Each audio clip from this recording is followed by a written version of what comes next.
유쾌한 남자들의 시시콜콜 토크쇼 김프로쇼 지금 시작하겠습니다. 저는 김프로입니다.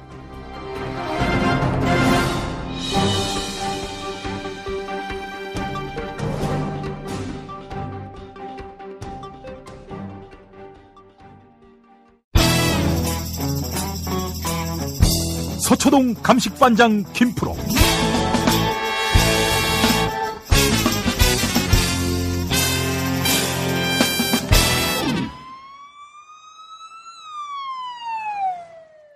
김프로 나와 있죠? 네, 안녕하세요. 김프로입니다. 지난 주말에 국정원 댓글. 이게 뭐 국정원 요원뿐 아니라 민간인까지 동원된 댓글 부대의 실체가 드러나서 많은 분들이 놀랐고요. 그래서 이거 안 되겠다. MB는 결국 이제 출가하는 것이 불가피해졌다. 이렇게 판단하게 만들었어요. 그래서 저희가 8월 19일에 맘마이스 광주에서 공개 방송하는데 타이틀을 이명박 장로 환송 대성회 서울구치소를 하나님께 봉헌한다. 그걸 봉헌하면 안 되고 본인 들어가셔야지, 봉헌이라고 그래. 아니, 들어가니까 이제 봉헌을 하는 셈이 되는 건데, 그러니까 MB와 관련해서 이제 국정원 선거 개입 건이 지금 확실하게 베일이 벗겨지는 분위기고요. 또 조만간 나오는 이제 주진우 기자의 책은 MB의 비자금 관련해서 또 이제 새로운 사실이 폭로될 예정인데, 이럼에도 불구하고 MB가 만약에 수사 대상에서 비껴간다면은 이 나라는 그 MB 공화국이라고 해도 과언이 아니겠죠? 비자금은 제가 이제 내막을 정확하게 아는 상태는 아니니까. 예. 적어도 댓글 사건과 관련해가지고 얘기를 하자면. 예. 이 건은 수사를 피하기가 좀 어려울 거예요. 왜냐면 원래대로라면 2013년에 국정원 댓글 사건 수사가 이루어졌을 때 그때 이미 문제가 될 상황이었거든요. 근데 그때 핵심적으로 검찰 수사가 진행되지 못했던 가장 결정적인 이유는 뭐였냐면 국정원에 있는 메인 서버를 압수수색하는데 검찰이 실패했었거든요. 예.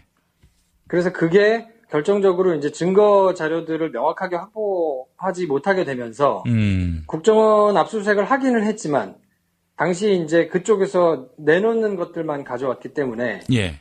자료를 많이 폐기하고 지금 나중에 밝혀진 대로 원세훈 국정원장의 그 원장님 강조 말씀 이런 것도 불리한 거는 다 지우고 줬다는 거잖아요. 예, 예. 그러니까 그 수사가 지지부진하게 계속 증거가 되니 안 되니 가지고 이제 말썽이었던 건데 지금 메인 서버를 국정원 그 적폐청산 TF에서 다 문제가 될 것들을 확보해가지고 이제 검찰에 넘기는 이런 상황이기 때문에 예.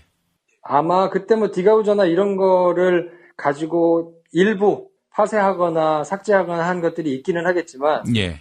그렇다 그래도 이제 그거에 대한 책임도 누군가는 져야 될 것이고 증거인멸이니까. 그렇죠. 그렇게 하기가 무서워서 그냥 남겨놓은 자료들 분명히 있을 텐데 그런 것들이 복구돼가지고 넘어간다고 하면 수사가 이루어졌을 때 당연히 이제 윗선으로 타고 올라갈 텐데 이런 것들을 대선에 개입하거나 아니면 국내 정치에 개입해가지고 뭔가 이득을 보려고 하는 게 최종 수혜자가 원세훈 국정원장이 아니란 말이에요. 예, 예.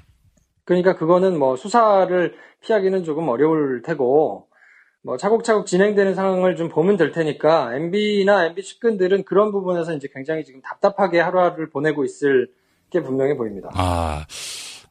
자유한국당은 제가 봤을 때 친박, 바른정당은 친이, 이렇게 확실하게 분화가 돼 있는 것 같아요. 그렇지 않은 경우도 덜어는 있습니다만은 대개. 그래서 그동안 이제 박근혜를 구속하는 과정에서 바른정당이 다른 야당, 더불어민주당과 함께 한 편이었던 면이 있는데, 이제는 바른정당이 여당과 각을 세우는 그런 또 흐름을 목격할 수 있겠군요. 네, 그게 이제 옛날 새누리당으로 치자면, 한나라당, 새누리당, 여기에 속했던 분들은 사실 책임에서 자유로울 수가 없거든요. 왜냐면 그네들이 정권을 잡았을 때 그 정권을 계속해서 연장하기 위해서 불법을 자행했던 것으로 봐야 되는 거니까. 예. 거기서는 친이와 친박이 공통적으로 문제가 될 수 있는 소지가 있고요. 옛날 기억을 조금 환기시켜 보셔야 될 필요가 있는 게 2009년 정도부터 우리나라에 스마트폰이 이제 유입이 막 돼서 유행을 하면서 그랬죠. 그때 이제 굉장히 크게 유행했던 게 이제 트위터거든요. 지금은 거의 대부분의 사람들이 이제 페이스북, 유튜브 이런 걸로 동영상이나 이런 거를 소비하고 있지만 예. 그때만 하더라도 데이터가 많이 이렇게 되지 않았기 때문에 텍스트로 문자를 뭐 140자씩 남겨가지고 이렇게 하는 트위터가 굉장히 크게 유행을 해서 제가 언젠가도 한번 언급을 한 적이 있는데 KBS 9시 뉴스, 뭐 MBC 8시 9시 뉴스 뭐 이런 데서 오늘의 여론 뭐 이런 거를 소개하면서 트위터에서 언급된 것들을 뽑아가지고 소개를 하는 코너를 따로 만들 정도였단 말이에요. 예. 그만큼 뭔가 네티즌 의견으로 해가지고 민심을 소개하는 창구로 사용될 만큼 트위터가 막강한 영향력을 가지고 있었는데 예. 그러다 보니까 진보적이고 뭔가 좀 개혁적인 성향을 가진 사람들이 거기서 재치 있고 위트 있게 현 정부를 비판하는 내용들을 막 올리는 거에 대해서 굉장한 두려움을 가졌던 것 같아요.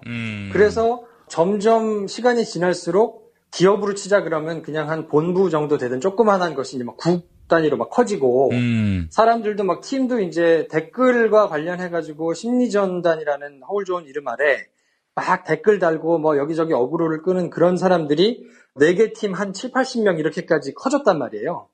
댓글만 다루는 조직이 한 7, 80명 정도로 커졌다는 얘기는 그게 굉장한 예산과 뭐 노력과 이런 걸 집행해가지고 이제 뒷받침을 했다는 거기 때문에 국내 정치에 참여해서 뭔가 자기들이 지금 집권여당에서 가지고 있는 진행하려고 하는 것들을 최대한 뒤에서 뒷받침하는 이런 노력들을 했을 거기 때문에 그것들이 꼬리를 잡히면 안 된다라는 생각에 결국에는 최동욱 전 총장도 그래서 날렸던 거고 지금 윤석열 서울지검장도 그때 그래서 말도 안 되는 이유로 날려버렸던 거거든요. 예. 근데 그때 열심히 그 봉사를 했던 사람 중에 누가 있냐면 국정원에 검찰에서 파견되는 검사들이 있잖아요. 예.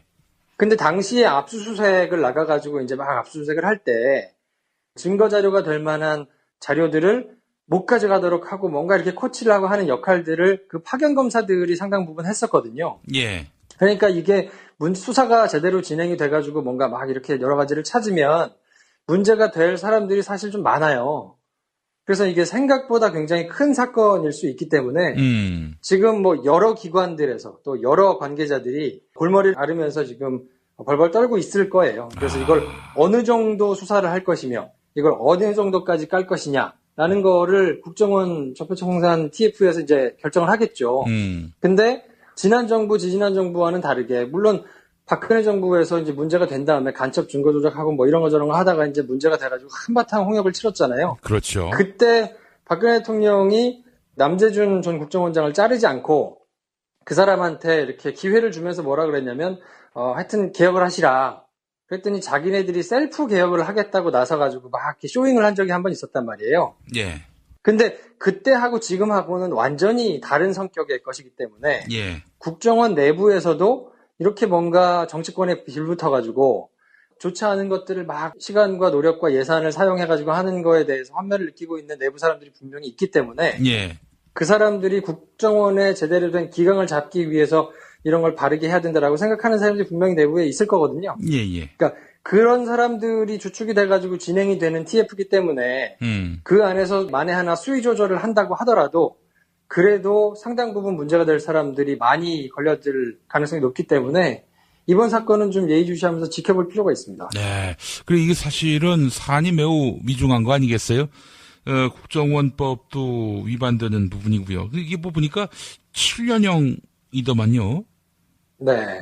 이게 문제가 심각한 이유는 뭐냐면 국정원이 전에도 말씀드렸지만 우리나라에서 특수활동비를 가장 많이 사용하는 조직이거든요. 근데 이제 특수활동비라는 게 증빙이 필요 없이 그냥 사용되는 거여서 어디다가 얼마나 뭐를 썼는지 전혀 모르는 돈이란 말이에요. 예. 그러니까 근거를 남기지 않고 그냥 막 쓰면 되는 돈이라 그거를 대북 관련된 첩보활동 아니면 산업 스파이 관련된 거 아니면 뭐 다른 나라와의 관계에서 뭔가 기밀을 쥐어야 하는 상황에서 사용된다면 그나마 국익을 위한 거니까 나을 수 있지만 이거를 집권여당 에 반대되는 정치 세력들을 죽이는데 만약에 사용을 한다고 하면 증빙할 필요도 없이 불법도 얼마든지 자행할 수 있는 거라서 예. 제가 보기에는 정말 말도 안 되는 일들이 많이 일어났을 거거든요. 근데 그런 것들이 그냥 마구 집행됐던 건데 가장 특수활동비 예산 규모가 큰 곳에서 막 이렇게 이루어졌다고 하면 정말 이거는 되돌릴 수 없을 만큼 굉장히 큰 일이라서 예.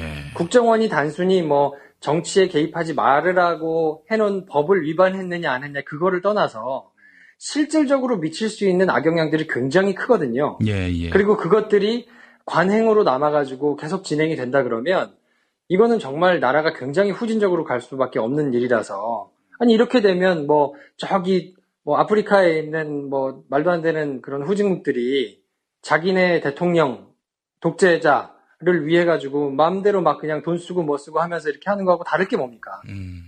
근데 이런 것들이 국민의정부 참여정부 와서 국정원장과 대통령의 독대도 없앨 만큼 전부 대면 보고를 받을 만큼 나름대로 원칙을 세워가지고 이렇게 쭉 국가의 품격을 높여놨던 건데 이거를 다시 그냥 다 짓밟아 버린 거여서 이거에 대해서는 일벌백계 하는 차원에서 다시 한번 이런 시도가 있을 경우에는 큰일 날 수 있다라는 본보기를 보여줘야만 그 이후에 여러 가지 국가 조직이라든지 뭐 공무원들이라든지 이런 사람들이 이렇게 말도 안 되는 일을 했다가는 나중에 반드시 문제가 된다라는 걸 알아야 스스로 자정작용도 할 수 있는 거거든요. 그러니까 아무튼 굉장히 큰 의미를 가지고 있는 일이어서 이게 네이밍이 저는 잘못됐다고 보는데 댓글 사건 뭐 내지는 댓글 개입 뭐 이런 걸로 자꾸 얘기를 하다 보니까 굉장히 작은 별거 아닌 것 같은 인상을 좀 주거든요. 아니 이거 뭐 댓글 좀 다는 뭐 그럴 수도 있지 뭐 그걸 가지고 근데 거기서는 단순히 어떤 글에 댓글을 다는 게 주요한 일이 아니고 예.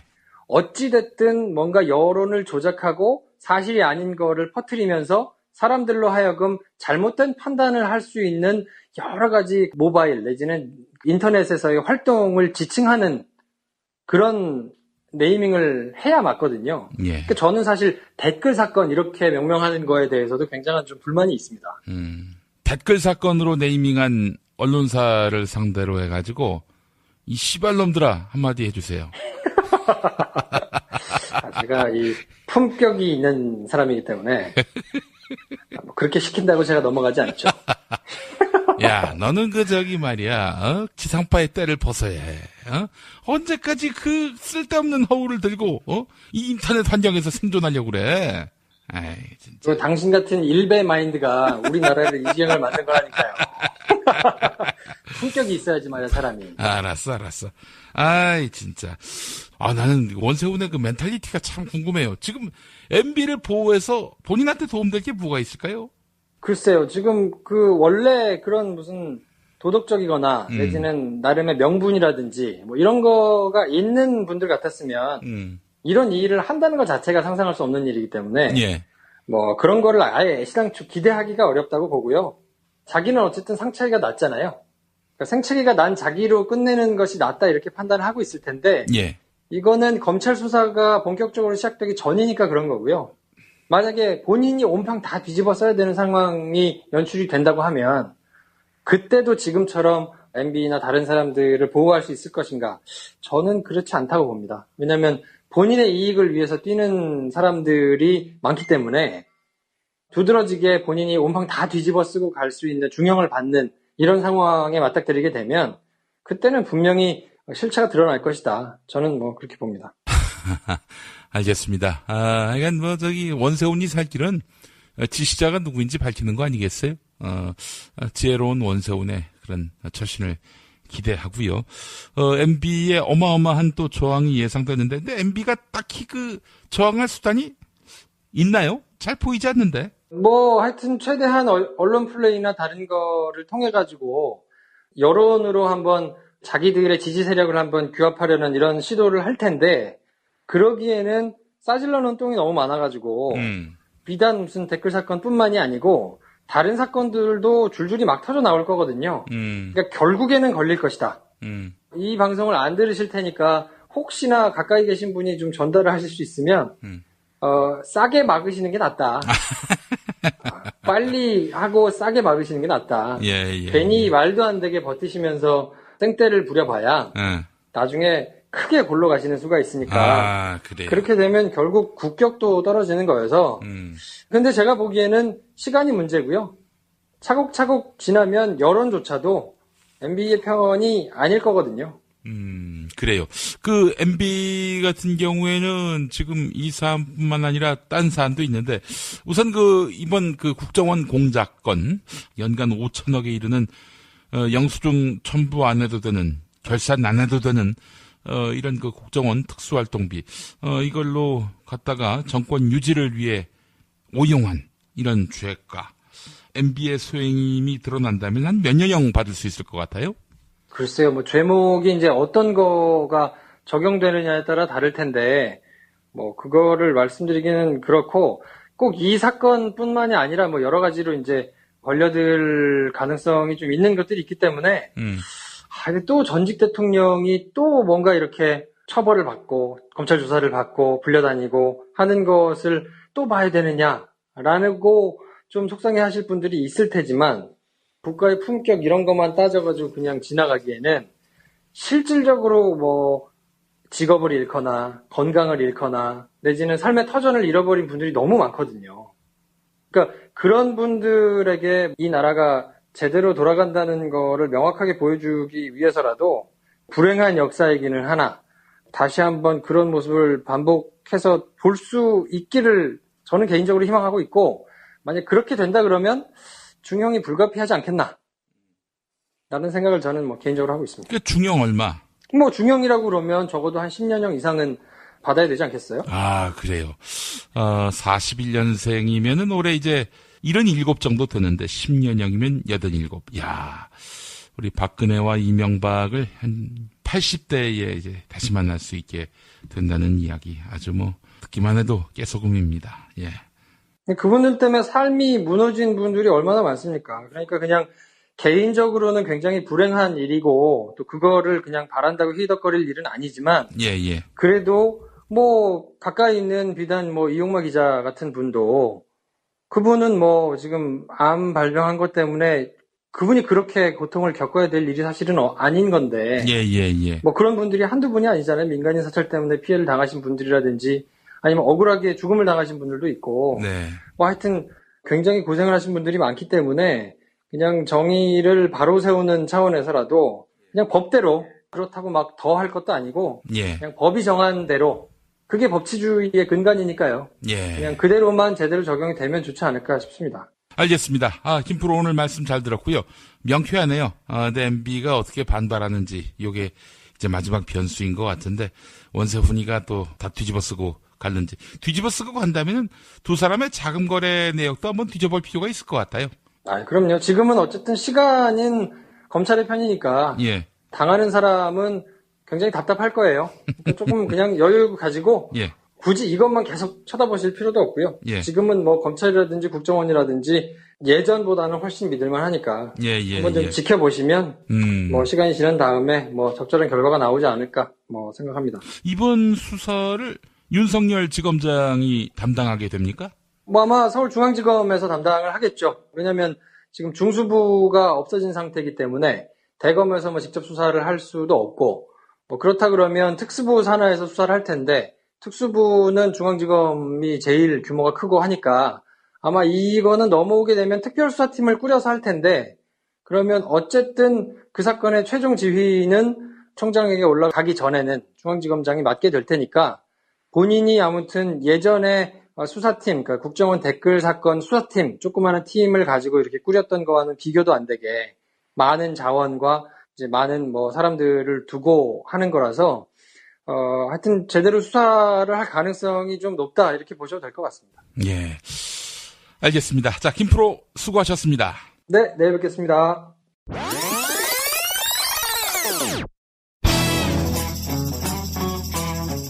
서초동 감식반장 김프로.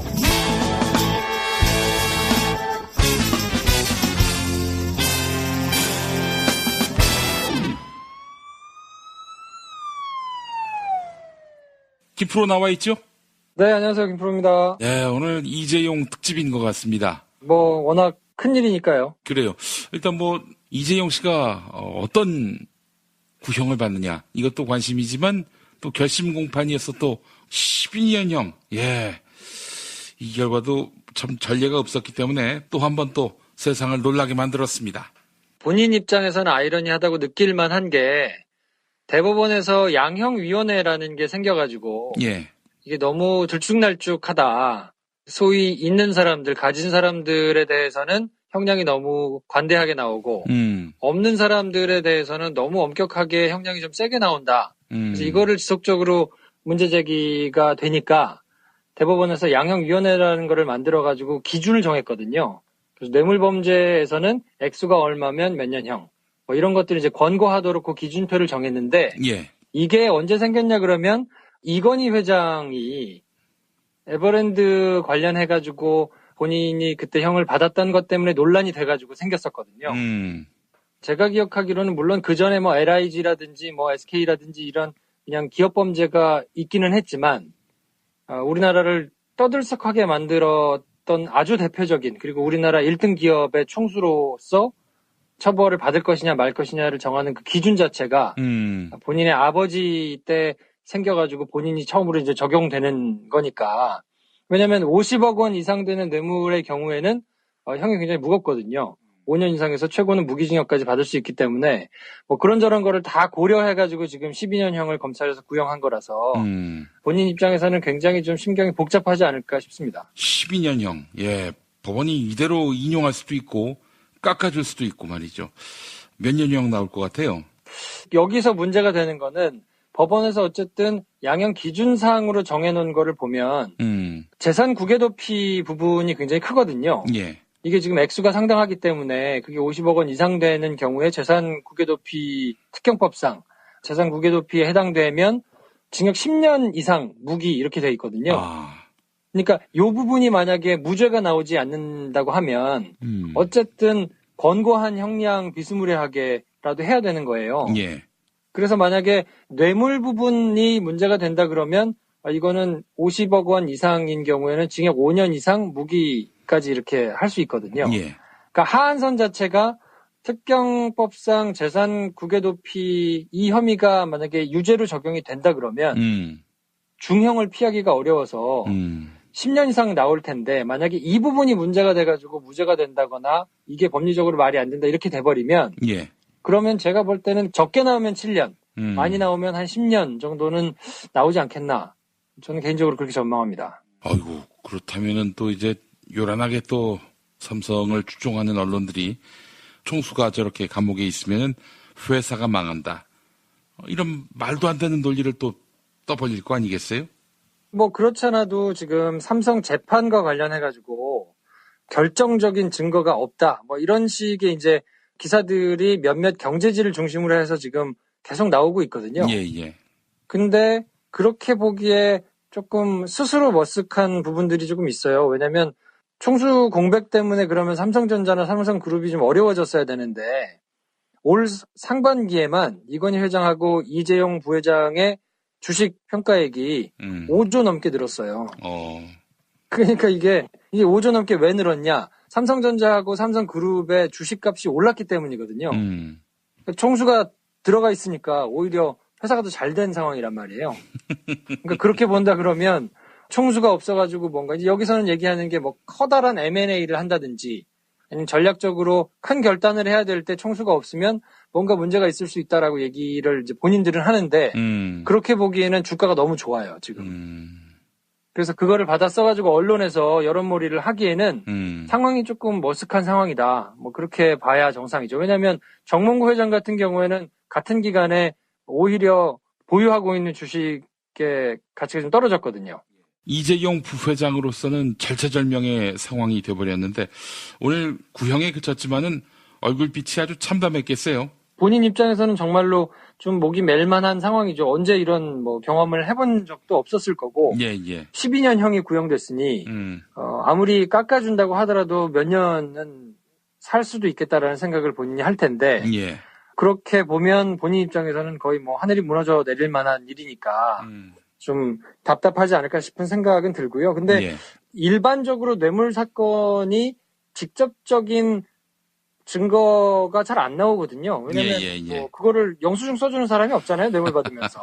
그렇죠. 그러니까 직접 증거라는 게 나오기가 사실 쉽지 않아요. 그래서 대부분이 다 간접 증거나 정황 증거로 정황을 미루어 살펴가지고 상식적인 기준으로 말이 된다고 하면 이제 유죄가 인정이 되고 이런 건데 지금 중간중간에 터져나온 일들이 있었기 때문에 예를 들면 뭐 청와대에서 문건이 여럿 발견됐다거나 아니면 생각지도 못하게 최고 수혜를 받은 당사자인 정유라 씨가 나와가지고 삼성의 주장과 정면으로 배치되는 막 이야기들을 했다거나 뭐 이런 부분들은 삼성으로서 굉장히 뼈아픈 부분이기 때문에 예. 본인들이 전략을 세워가지고 왔던 것들이 무너져서 중간에 막 전략을 수정하고 황급히 다른 주장을 하고 막 이런 것들이 좀 있었거든요. 그렇게 본다고 하면 그냥 일반적이고 상식적인 기준으로 볼 때 이게 그냥 억울하다, 무죄다라고 보기는 조금 어려운 상황이 됐기 때문에 예. 삼성으로서는 지금 굉장히 좀 답답할 겁니다. 근데 이제 사실은 뇌물죄 직접 증거를 찾기 쉽지 않다고 말씀하셨는데 스모킹 건이 없다. 뭐 확실한 빼박 증거가 없기 때문에 이재용 회장 8월 25일 재판에서 무죄가 나올 가능성도 있다. 이렇게 보는 사람들도 있더라고요.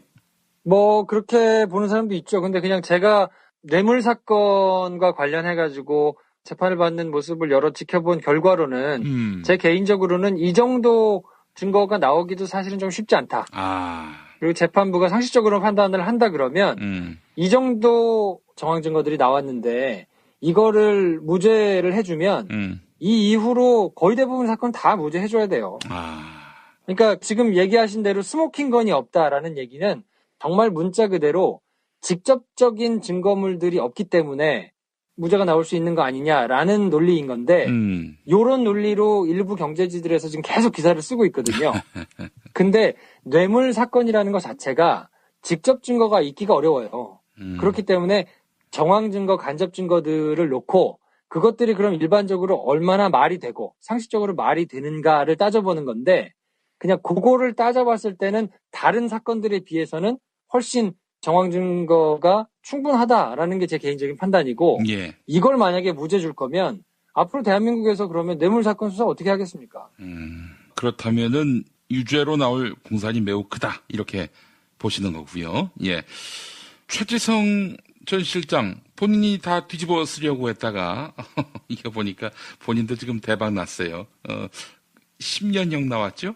전부 다 그렇습니다. 그러니까 이게 어떻게 되든 이제 본인들 입장에서는 어쨌든 가신이고 그룹 차원에서 그래도 오너 일가를 하여튼 보조하는 입장이기 때문에 최악의 경우에는 자기 자신들이 다 끌어안고 가겠다. 그러면 뭐 뒤에서 나머지 뭐 알아서 뒤를 봐주지 않겠느냐라고 이제 생각을 할 거라고 뭐 일반적으로 생각하지 않겠습니까? 예. 근데 지금은 이제 빼도 박도 못하는 상황이 됐기 때문에 나머지 사람들에 있어서는 아무리 이거를 감안을 해준다고 하더라도 글쎄요. 어쨌든 본인들의 입장에서는 좀 난감하게 됐죠. 왜냐하면 무죄를 주장할 수가 없게 됐잖아요. 예. 본인이 어쨌든 실행을 했다고 했으니까 본인들의 책임이 면해지기도 어렵고 예. 그러면 이제 이재용 부회장이 유죄가 나온다 그러면 조금 감안은 해주겠죠. 위에서 지시를 했고 그 밑에서 받아서 실행을 했지만 그래도 어쨌든 실행의 주체라는 걸 본인도 인정했고 뭐 가담한 사실이 있기 때문에 그렇게 된다면 무죄를 기대하기는 어려울 거고 예. 그러면 여기도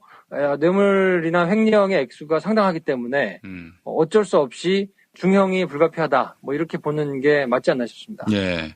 이재용이 무죄가 나오고 본인이 뭐 10년형이든 그 이상이든 그렇게 나와야 빛이 나지 이게 뭐 이재용도 12년 자기도 10년 나오면 이건 무슨 본인이 뒤집어 쓰려고 했던 것들이 하나도 의미가 없어지게 되는 거 아니에요? 뭐 그렇다고 볼 수 있죠. 예.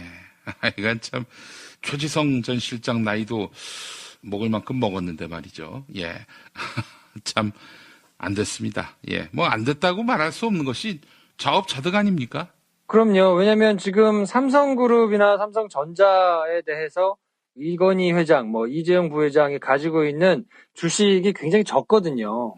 근데 적은 주식으로 본인들이 굉장히 많은 영향력을 행사하고 있었던 것 자체도 형태적으로는 이제 기형적인데 우리나라의 여러 가지 이제 특성이 빚어낸 재벌 그룹이라는 것 자체가 없는 말이잖아요. 우리나라에만 있는 형태니까 그 특수성을 인정하더라도 본인들이 그러면 가지고 있는 큰 책임, 그러니까 뭐 큰 힘에는 큰 책임이 따른다는 얘기도 있는데 본인들이 그런 거를 가지고 영향력을 행사했다고 한다면 이런 일이 생겼을 때 어쨌든 결정도 내가 하고 내가 잘못을 했으니 내가 책임을 지겠소 라는 거를 해야 맞을 텐데 이럴 때는 정작 본인이 주식도 얼마 안 가지고 있고 미래전략실에 내가 전혀 관여하지 않고 나는 전혀 몰랐고 또 이렇게 얘기를 한단 말이에요. 근데 본인이 또 영향력을 행사하는 이런 때 가가지고는 전권을 행사하면서 막 좌지우지하고 있으니까 M&A를 결정하는데 주식 지분이 굉장히 조금 가지고 있는 부회장이 없다고 해서 그러면 그게 왜 안 되느냐라고 얘기를 해도 할 말이 없는 거거든요. 그러니까 논리가 앞뒤가 안 맞게 상충이 되는 거기 때문에 어찌됐든 우리나라가 이제 기형적으로 급속하게 발전을 하다 보니까 지금 이제 재벌이라는 구조도 생겨났고 거기서 이제 세습을 하다 보니까 이렇게 아버지, 할아버지를 잘 만나서 뭔가 이렇게 큰 기업을 자기가 좌지우지할 수 있는 이런 상황이 됐는데 그래서 뭔가 조바심을 내면서 본인이 사적인 이익을 추구하기 위해서 여러 가지를 하다가 지금 문제가 된 거잖아요. 예. 이거를 나름대로 이제 바로 잡고 앞으로 이런 것이 반복되지 않도록 재판부에서 좀 나름대로 공정하게 판결을 해야 요 재판이 미치는 영향이 상당할 거거든요. 왜냐하면 우리나라 1등 기업이니까 그 나머지 재벌들이나 이런 기업들한테 보내는 시그널이 분명히 있을 거란 말이에요. 예. 그러면 이걸 만약에 무죄로 때리게 되면 그럼 그 나머지 작은 기업들이나 그 밑에 재벌 순위가 떨어지는 이런 기업들에서는 마음대로 자신감을 가지고 막 행동하겠죠. 근데 만약에 명백하게 큰 벌이 인정이 되고 중형이 선고가 된다 그러면 앞으로 미치게 될 영향이 상당할 거기 때문에 저는 대한민국의 헌법 가치를 수호하는 여러 가지 이런 헌법의 역사를 좀 새로 썼잖아요. 박근혜 전 대통령이 탄핵 당함으로 인해서요. 예. 근데 이재용 부회장이 법적으로 처벌을 제대로 받는 것을 통해서 우리나라의 기업 문화나 여러 가지 이런 경제적인 효과들이 부수적으로 따라오는 이런 것들이 좀 결과적으로 있어야 될 것 같고 그러기 위해서는 재판부가 다른 생각하지 말고 꼼수 부리지 말고 그냥 법대로 원칙대로 처벌을 하는 것이 맞지 않나 그렇게 생각하고 있습니다. 예, 원칙대로 그 말씀 참 중요한 것 같습니다. 삼성 이재용 부회장 박근혜 만나서 아주 신세를 조진 그런 상황인데 이제 특혜를 받으려고 사실은 권력한테 아부했던 거 아닙니까? 주진우 기자는 삼성이 권력한테 아부했다기보다는 이재용 그 자체가 권력이다 이렇게 평가하기도 했습니다만은 이번 사건이 우리나라의 그 사법 정의를 세우는데 경제 정의를 세우는 데 있어서 매우 중요한 의미를 갖고 있다는 점 잊지 말아야 할 텐데. 그리고 이번 판결 같은 경우에는 이제 25일 날 선고를 하는데 처음으로 그냥 1, 2심 재판을 생중계하거든요. 그렇죠. 그러니까 첫 번째 생중계 사례로 이재용 부회장이 이제 선고를 하는 장면들을 보게 될 거란 말이에요. 예. 물론 이제 표정이나 이런 것들은 못 보게 할 것 같아요. 그냥 헌법재판소에서 우리가 헌법재판관이 이렇게 얘기하는 거를 봤던 것처럼 재판장이 선고문을 읽는 것 정도만이 아마 생중계가 될 것 같은데 예. 그렇더라도 어쨌든 생중계가 되는 재판이기 때문에 이게 또 역사의 기록으로 남을 거거든요. 우리나라에서 1, 2심 재판이 맨 처음으로 생중계되는 첫 재판. 네, 첫 사례로 계속 법원 역사에 길이 남을 건데 예. 그것도 상당한 부담이 될 거예요. 판사한테는. 예. 왜냐면 여기서 만약에 본인이 이재용 무죄 이런 거를 줄줄이 만약에 하면 예. 시간이 지난 다음에 법리적으로 문제가 된다 어쩌든다 이렇게 얘기가 될 때 늘상 자신의 얼굴이 주구장창 남아있을 거거든요. 그렇죠. 그러니까 그거를 의식해서라도 본인이 아마 법리적으로 말이 안 되는 궤변에 가까운 그런 판결을 내리기는 좀 어렵다고 보고 그런 것이 가지는 순기능이 분명히 있을 거기 때문에 아무튼 25일 날 2시 반에 이제 1심 선고가 이루어지니까 예. 이 재판 결과에 따라서 박근혜 전 대통령의 재판도 이제 어떻게 나올지가 대부분 가려질 거거든요. 예. 그러니까 한번 좀 지켜보시죠. 예. 이재용이 나는 바보요 이렇게 얘기를 했고 또 최지성을 비롯한 삼성의 바지들은 내가 다 했어 이렇게 얘기를 했는데 이 논리에 휘말린다면은 재판부 스스로도 나 역시 바보요 이걸 선언하는 셈이 되는데 이게 미칠 여파 또 앞으로 역사에서 기록될 부분들 이걸 생각한다면은 어마어마한 패착수를 두는 셈이 되는데 그렇게 어리석은 김진동 판사는 아니겠죠? 그렇다고 봅니다. 왜냐하면 삼성이 그러면 맨 처음부터 나는 정말 아무것도 몰랐어요 라고 주장을 하고 밑에서 다 알아서 했습니다 라고 일관되게 주장을 했으면 그렇게 받아들일 가능성도 없지는 않을 텐데요. 예, 예, 예. 기억하시겠지만 삼성이 맨 처음에 내세웠던 전략은 뭐냐면 대통령이 워낙 강하게 강요를 했기 때문에 대통령이 내라는데 어떻게 안 냅니까? 그래서 나는 강요의 피해자입니다라는 전략으로 처음에는 밀고 나갔거든요. 예. 그러다가 그게 계속 문제가 될 것 같으니까 그렇게 되면 이재용과 박근혜를 빼고 갈 수가 없잖아요. 그렇죠. 그러니까 구도를 바꿔서 최순실과 밑에 있는 사람들, 그러니까 자기 밑에 있는 무슨 최지성, 장충기, 박상진 이런 사람들로 딱 엮고 박근혜와 이재용이 빠져나가는 구조로 하려다 보니까 예. 나는 하나도 몰랐고 밑에 사람들이 알아서 최순실이 무서워서 이렇게 했던 거다라고 전략을 바꿨는데 재판부가 여러 가지를 이제 보면 말이 안 되잖아요, 상식적으로. 일관성이 없기 때문에 그 뒤로 막 왔다 갔다 하면서 주장하는 것들이 정황 증거를 놓고 봤을 때 이게 정말 상식적이고 합리적으로 봤을 때 말이 맞다라고 판단하기가 매우 어려운 상황이기 때문에 제가 보기에는 여기서 무죄가 나오기는 쉽지 않다라는 게 제 개인적인 판단입니다. 예, 무죄가 나오면은 재판부도 나 역시 바보요 이렇게 선언하는 셈이 되는 거니까 설마 그렇게 할지 한번 지켜봐야 될 것 같습니다. 예. 자, 김프로 이렇게 또 새벽에 안 하고 전날 밤에 녹음하니까 얼마나 좋습니까? 제가 바라는 바입니다. 아니 본인이 새벽에 하자고 한 적이 몇 번 있었더라? 제가 무슨 힘이 있습니까? 김용민 씨가 하라는 대로, 야, 하자는 대로. 강압에 의해서? 그럼요. 우리 김용민 씨가 거의 아버지와 같은 심정으로 저를 다뤄주시고 계시잖아요. 막 전두 얼굴에다 집어 던지고, 팔찌 채워가지고 새벽에 일어나라고 일어나야 되고, 그렇기 때문에, 예. 저는 그냥 아들과 같은 심정으로 김용민 브리핑에 임하고 있다. 이 말씀만 드리겠습니다. 예. 이번 일요일에 교회 갑시다. 초코파이 줄 테니까. 2개 주세요, 2개. 알겠습니다. 자, 김프로 내일 뵙겠습니다. 네, 내일 뵙겠습니다.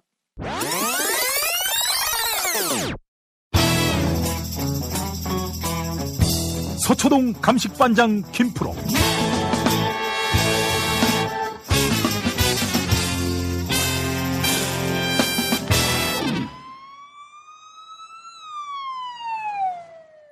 자, 김프로 나와 계십니까? 네, 안녕하세요. 김프로입니다. 예, 그래요. 목소리가 너무 힘이 빠졌네요. 날씨가 너무 덥기도 하고요. 좀 힘드네요, 여러 가지로. 그렇게 열심히 하지 마세요. 아니, 돈을 주면서 그런 얘기를 해야지. 아니, 돈 주지, 이 사람아. 한 돈 1,000만 원이라도 이렇게 주면서 말이에요. 너무 열심히 하지 마. 적당히 해도 이렇게 얘기를 해야지, 이 사람이. 1,000만 원 값이나 하고 그런 얘기를 해야지. 이 사람 말이야. 그 열심히 해봐야 소용이 없다. 그래 봐야 김용민 브리핑을 능가할 수가 없다. 이런 점을 내가 지금 얘기하고 있는 거예요. 능가할 생각 없고요. 제가 능가해서 뭐 하겠습니까? 예. 능가하면은 밟아버리지, 그냥. 예. 우리 김프로와 저의 관계에 대해서 굉장히 우려하는 분들이 많이 계신데, 우려하실 거 없습니다. 어디 상대가 돼야 우려를 하든지 말든지 할 텐데, 상대가 안 됩니다. 예. 제가 원래 버릇이 없어요. 그래서 그래요. 자, 그래요. 앞서서 주진우 기자하고 아주 장시간 또 인터뷰를 했습니다. 최근에 그 장충기 미래전략실 전 사장이 받은 문자, 이걸 특정 보도하지 않았습니까? 이거 보면서 정말 이런 촛 같은 경우가 다 있나 하는 생각을 지울 길이 없었어요. 그래 놓고 어디 가서는 기자 명함 내밀면서 나 언론인이요 이랬을 거 아니에요. 장충기에 꼬붕이면서. 아니, 씨발, 어떻게 바지에 바지가 될 수 있습니까? 언론인이. 그러니까요. 참 이게, 저는 이제 문자 내용을 직접 이렇게 본 거는 사실 처음이니까 충분히 그럴 것이다라는 정황이 있었던 그런 경험들은 기자들이 많거든요, 사실. 모든 기자가 그런 건 아니고 일부 데스크나 이렇게 그런 쪽에 이제 야욕이 있는 사람들이 보통 그렇게 행동을 하는데 그래도 그거를 아주 적나라하게 텍스트로 보니까 참 이렇게까지 비굴하게 인사청탁을 하고 또 부탁을 하고 무슨 영업 부탁을 하고 이렇게 하는 걸 보니까 그 사람들이 언론인들을 어떻게 생각했겠나 참 굉장히 혼자 부끄럽더라고요. 예, 그래요. 드러난 사람들 말고 삼성의 또 다른 바지에게 또 다른 방식으로 또 청탁을 한 이들도 있을 테고요. 정말 인생을 부끄럽게 살지 말아야죠. 주진우 기자의 좌우명대로 쪽팔리게 살지 말아야 할 그런 책무가 우리 언론인들에게 있다는 생각이 들고요. 우리 김프로는 쪽팔리게 살아도 될 것 같아요. 언론인의 옷을 벗었으니까. 저는 쪽팔리게 살아야죠. 네, 그래요. 쪽팔리게 안 살면 살 수가 없어요, 이제. 그래요. 그러니까 장충기한테 문자 보내요. 살려달라고, 광고 하나 달라고. 좋은 방송으로 보답하겠다 그러고. 그래야 되겠네. 김프로쇼에 광고를 좀 해달라고. 예, 그래요. 인생 뭐 있어요. 예. 알겠습니다. 자, 오늘 이야기, 어떤 이야기 준비하셨어요? 오늘은 이제 문무일 검찰총장이 출입기자단하고 간담회를 가졌는데, 내용이 굉장히 좀 파격적이었거든요. 역대 검찰총장들이 하지 않았던 이야기도 많이 하고, 또 형식도 그렇고, 그런 것들이 좀 있어서, 내용을 조금 크게 많이 회자가 되지는 않는 것 같아서, 그 내용을 한번 좀 살펴볼까 합니다. 예. 보통 이제 검찰총장이 출입기자단하고 이제 간담회를 가지면, 굉장히 이제 격식을 갖춰가지고 와서 덕담하고 서로 거기서 뭔가 오늘 기사거리가 될 만한 헤드라인이 될 만한 거를 찾는단 말이에요. 예. 근데 그렇게 기사거리가 되는 경우가 많지 않았어요. 이제 김준규 검찰총장이라고 이분은 검찰 내부 외부에서 총장이 될 것이다 이렇게 기대한 사람들이 그렇게 많지 않은 상황에서 이제 정말 파격적으로 검찰총장이 됐던 케이스가 있는데. 예. 그분의 경우에는 이제 워낙 본인의 스타일이 이렇게 좀 자유분방한 스타일이어가지고, 출입기자들하고 외국 영화에서 보면 이렇게 스탠딩 파티 하듯이 테이블을 마련해놓고 이렇게 돌아가면서 이야기도 하고 이제 이런 식의 형식을 한번 했던 것이 굉장히 파격적이었다라는 게 있었는데, 근데 오간 내용이나 이런 거는 크게 적이 없었거든요. 근데 오늘 내용을 보면 사실 지금까지의 검찰하고는 굉장히 결이 다른 이야기들을 사실 많이 했습니다. 예. 근데 이게 물론 배경을 살펴보면 지금 수사권 자체를 검찰이 갖지 말고 검찰은 기소권만 갖고 경찰이나 다른 곳에서 수사권을 갖는 형태로 가자라는 이야기가 나오고 있기 때문에 이건 쉽게 얘기하면 뭐냐면 나쁜 사람들을 막 찾아다니면서 수사에 착수하지 말자는 거예요.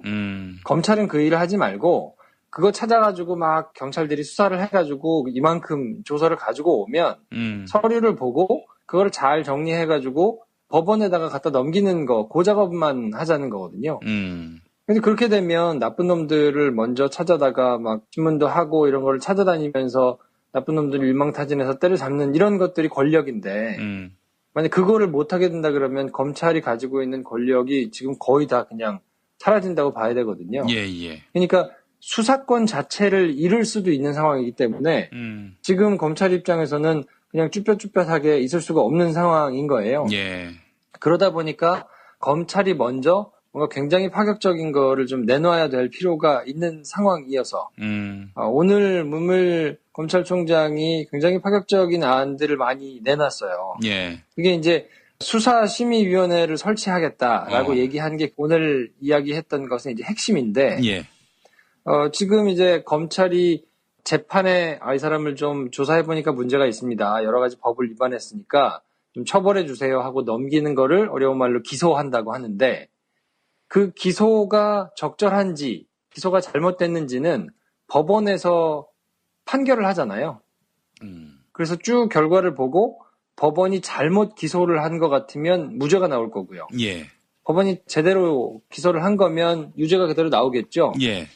그리고 만약에 검찰이 기소를 하지 않고 이거는 그냥 무혐의 처분을 하든지 이거는 재판에 넘길 문제는 아닌 것 같습니다. 라고 그냥 그렇게 판단을 한 거의 경우에는 예. 다시 절차를 밟아가지고 항고할 수 있는 절차가 있어요. 예. 그걸 법원에다가 갖다가 하든지 아니면 다른 기구들이 이렇게 설치가 돼 있어가지고 할 수 있는 방안이 있는데 수사 자체가 잘못됐는지 아니면 수사 자체가 누구의 청탁을 받았든지 아니면 정권의 입맛에 맞추도록 뭔가 하명을 받았든지 예.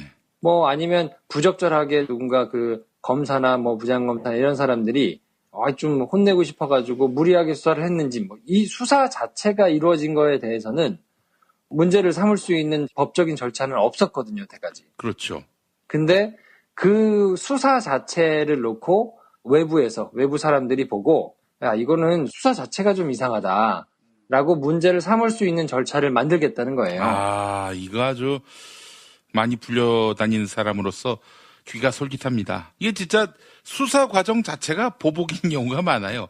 뭐 법원 가서 유죄 판결 난다고 거기서부터 보복이 시작되는 것이 아니라 아예 소환 단계부터 사람 괴롭히는 그런 경우가 많이 있었거든요. 그래서 이제 뭐 예를 들어가지고 아주 큰 사건들을 보면 예전에 광우병과 관련해가지고 PD수첩을 만들어가지고 열심히 방송을 했잖아요. 예. 그것 때문에 막 촛불 집회도 일어나고 했었는데 그 보도를 한 팀들을 전부 다 수사를 해가지고 재판에 넘겼단 말이에요. 예. 물론 이제 결국에 다 무죄가 났는데 그리고 정현주 KBS 사장 같은 경우에도 물러나지 않는다고 검찰이 막 수사를 해가지고 결국 재판 받아가지고 다 무죄 나왔거든요. 예, 예. 뿐만 아니라 무슨 미네르바라는 이제 인터넷 논객이 있었는데 예. 그 사람이 그 MB 정부 때 이제 정부의 무슨 경제 정책 관련해가지고 그냥 사이트에다가 글 좀 썼다고 이 사람을 잡아다가 막 잡들이를 해가지고 결국 이 사람도 무죄가 났었고 예. 뭐 이렇게 정권의 입맛에 맞지 않고 정권에 뭔가 좀 거슬리는 말을 하는 사람들에 대해서는 검찰이 적극적으로 나서가지고 막 수사를 했었는데 이 수사하는 것 자체가 말씀하셨듯이 굉장히 큰 공포심을 조장할 수 있는 거거든요. 그리고 사실 검찰 조사를 받아볼 수 있는 사람이 일반인들이 얼마나 되겠습니까? 근데 가가지고 막 그 잡들이를 당하고 수사를 당하고 하면 그 자체로 굉장히 크게 위축이 되거든요. 근데 이런 것들이 전체 사회에 주는 시그널이 있기 때문에 니네 말 안 들으면 이렇게 수사 받을 수 있다. 그리고 결국 무죄가 난다고 하더라도 들어갔던 시간과 스트레스와 이건 누가 다 보상을 해주겠습니까? 그러니까 이게 부적절하게 수사가 진행된 것이 혹시라도 있으면 그거를 외부 인사들이 쭉 살펴보고 이게 문제가 있다라고 제동을 걸 수 있는 것을 만들겠다라는 이제 취지를 오늘 이야기를 한 거라 이거는 여태까지 전혀 없었던 그리고 그냥 취지만 놓고 보자 그러면 굉장히 순기능을 할 수 있는 적절한 조치이기는 합니다. 그런데 이것이 가지고 있는 함의가 이제 어떤 것인가 행간을 조금 살펴볼 필요가 있는데요. 이 말인즉슨 수사권 떼가지 마세요라는 검찰의 마지막 발버둥인 셈이에요. 우리가 이렇게 해가지고 잘할 테니까 한 번만 봐주세요. 수사권 우리한테 가져가지 말고 우리가 그냥 계속 수사할게요. 라고 지금 시그널을 보내고 있는 거거든요. 그래서 이것이 만약에 받아들여져서 그래 그러면 검찰이 수사를 하기는 하는데 제한적으로 뭐 이거에 대해서 문제가 있는 거를 스스로 자정할 수 있는 시스템을 이렇게 만들어 놨으니 한번 믿어줍시다.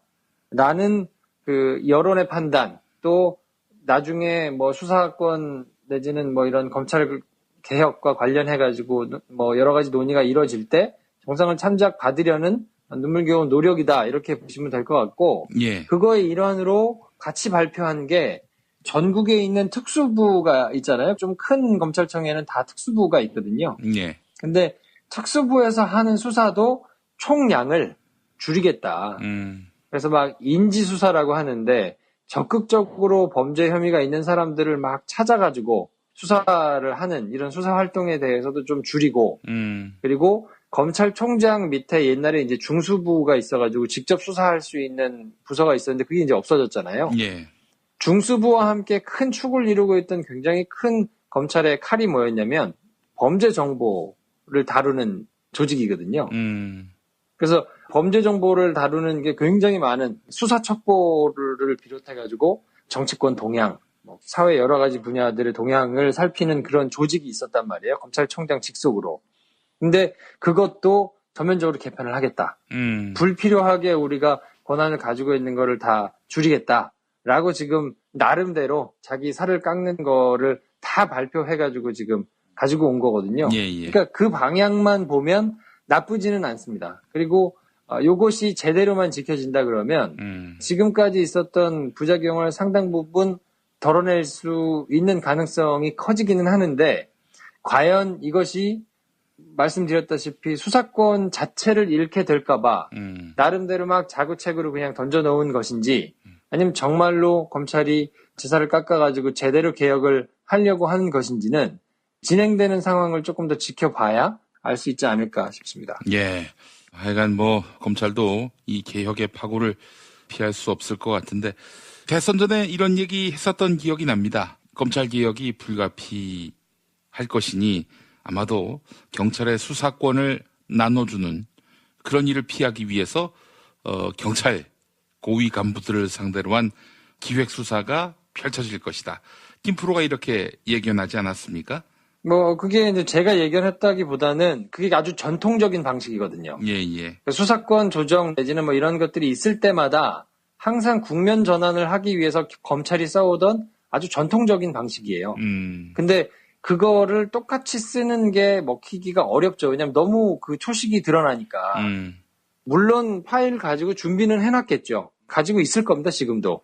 근데 그거를 터트려가지고 뭔가 국면 전환을 하려는 시도 자체가 이제 수가 뻔히 읽히기 때문에 그거를 섣불리 쓸 수는 없을 거고요. 예. 물론 그거를 이제 가지고 언제든 써먹을 수 있게 준비는 지금 아마 했을 거라고 보는데 그거를 터트려가지고 뭔가 경찰이 이렇게 문제가 있는 조직이에요 라고 얘기를 한다고 그게 지금 먹힐 수 있는 분위기가 아니거든요. 예. 그러니까 지금은 어찌됐든 본인이 먼저 나서서 매도 먼저 맞는 게 낫다고 자기들이 알아서 이렇게 잘할게요 라고 했는데 내용도 보니까 이 정도면 괜찮은데요? 라는 여론이 형성이 먼저 돼야 그 이후에 자기들이 가지고 있는 큰 수사권 자체를 잃어버리는 건 검찰에서 굉장히 치명적이거든요. 자기들 딴에 보기에는.